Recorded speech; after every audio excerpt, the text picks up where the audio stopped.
Hello, let's solve this one. Now, to do it, we are going to ensure that all the bases are the same. So it's going to be the logarithm to base a, x raised to power a quarter,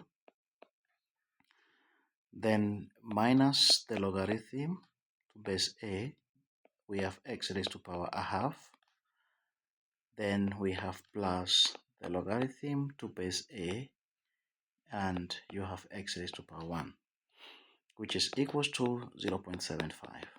Okay, I'm kindly request you to subscribe so that you get notified every time we post such kind of very interesting questions.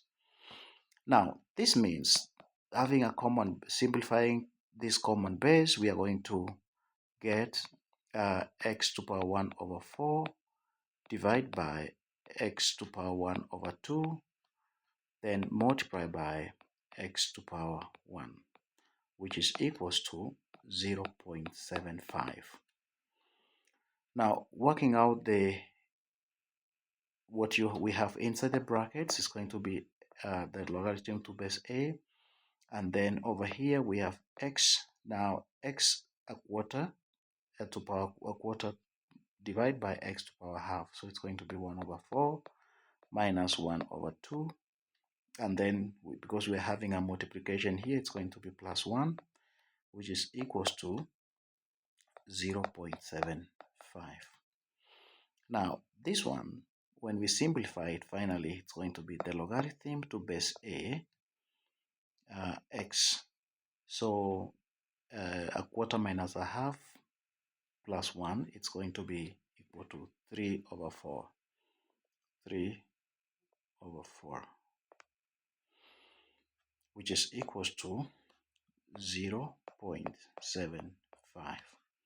Now this one can further be written as, by removing the logarithm here, we are going to have x to power 3 over 4 is equals to a raised to power 0.75. 0.75.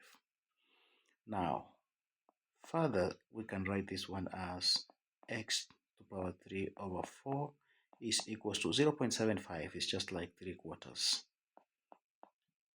Yeah.